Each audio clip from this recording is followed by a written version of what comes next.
안녕하세요. 안녕하세요. 자, 오늘 조리원리 시간이고요. 조리원리는 어떤 과목이랑 같이 붙어 있어요, 여러분들?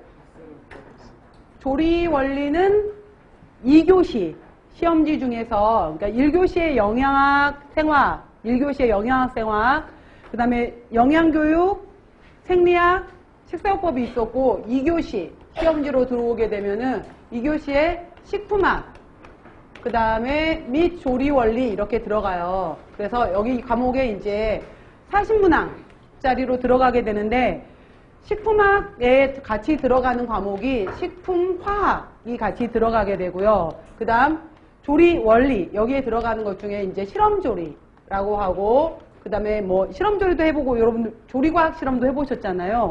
조리과학도 가고요.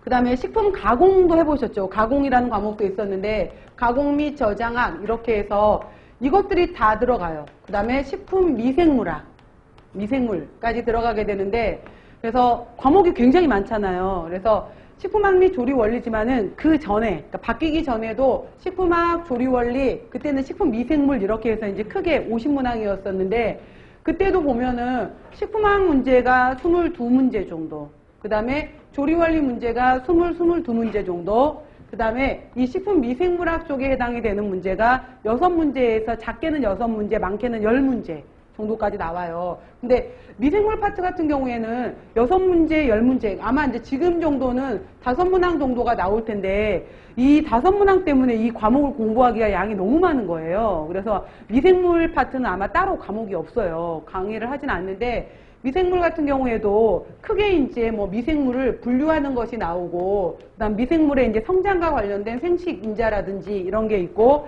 그 다음에 발효라든지, 그 다음에 부패라든지 미생물 실험 이런 쪽으로 해서 물어보게 되는데, 분류 같은 경우에는 뭐 곰팡이, 효모, 세균, 그 다음에 이제 바이러스 이런 식으로 나오거든요. 그래서 이게 이제 식품학 조리 원리 파트에서 조리 원리하고 더 많이 비슷해요. 그래서 제가 중간중간에 특히 이제 이 발효 부분이 나오게 되면은 유제품류의 발효, 유제품의 발효, 그 다음에 장류의 발효, 그 다음에 김치의 발효, 이런 부분에서 이 발효 파트에서 미생물 이름들을 제가 간단하게 언급할 거예요. 그러면은 여러분들이 그냥 그 정도 이름들에 관련된 것은 김치에 관련된 균주, 그러니까 뭐 예를 들어서 다음번에 얘기하겠지만은 락토바실러스 플란타럼 뭐 이런 식으로 제가 이제 균주 얘기를 하게 되면은 아, 이 정도 이름은 외워야 되는구나. 그러니까 연결시켜서 같이 그 정도는 여러분들이 정리를 하시고요. 그래서 미생물도 같이 들어간다라는 거 기억해 놓으세요. 그리고 가공 및 저장은 도대체 그럼 식가공 및 저장은 또 어디 들어가 있는 거야? 이럴 수 있는데 별게 아니라 예를 들어서 두류 조리원리에서 두류가 나왔을 때 두류에서 콩을 가공한 제품이 뭐예요? 두부.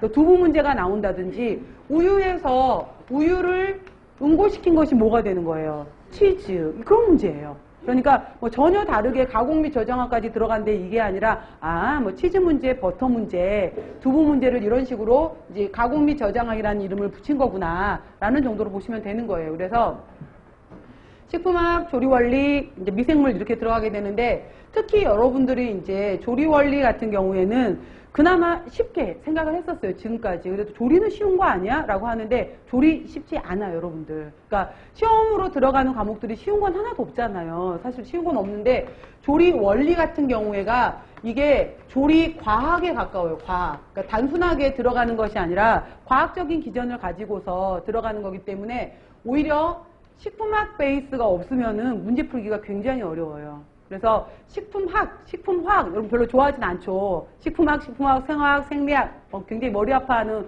과목들 중에 하나로 들어가게 되는데, 이 베이스를 가지고서 시험 문제를 물어보기 때문에 식품학 잘 들어 놓으셔야지, 그럼 계속 반복이 되는 거예요. 식품학에서 말했던 부분이, 앞쪽에서 언급을 했던 부분이, 실제로 그래서 예를 들어서 뭐 당류에 해당이 되는 거 쭉 얘기를 했었을 때, 복합적 당류로 해서 전분 이야기가 나온다. 그럼 전분의 구조에서 뭐 예를 들어서 아밀로즈, 아밀로펙틴, 스타치 구조에 대해서 나왔던 건데, 자, 이거에 대한 구조적인 성질을 얘기하는 것이 식품학이었다라고 한다면은 그거를 가지고서 조리에 있어서 이 전분을 이용해서 그러면은 조리에서는 어떻게 이용할 건데? 라고 했었을 때, 호화라는 과정도 있고, 그 다음에 노화라는 과정도 있고, 겔화라는 과정도 있고 호정화라는 과정도 있고 당화라는 과정도 있어. 여기까지도 시큼하게서 같이 또 연결이 돼요. 그러면은 호화를 이용한 것은 뭐가 있는데 밥이 있어, 죽이 있어,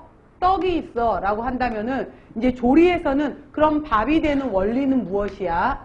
죽은 어떤 식으로 해서 실질적으로 아까 제가 잠깐 식사요법 시간에 언급을 했었지만은 죽이 됐었을 때는 물이 5배 정도 들어간다라고 했었잖아요. 그랬을 때 실질적으로 조리 때 처음부터 어우러지게 들어가야 되는 거예요. 나중에 중간에 뭐 2배 처음 넣었다가 나중에 3배 넣으면 되지 않아? 이거하고 처음부터 5배 물이 들어갔던 거하고 다르거든요. 그러니까 이런 식의 이제 원리가 나온다든지 떡 같은 경우에도 호화가 들어가는 거지만은 조리에서는 이 떡도 치는 떡이 있고 찌는 떡이 있고 삶아내는 떡이 있고 지지는 떡이 있잖아요. 그러니까 이 떡을 어떻게 이제 이용할 것이냐 이런 거예요. 그 다음에 노화 밥이 굳지 않게 하려면은 떡이 굳지 않게 하려면은 원리 보온밥솥 그래 보온밥솥의 원리는 60도씨 이상으로 인해서 노화를 억제하는 원리야.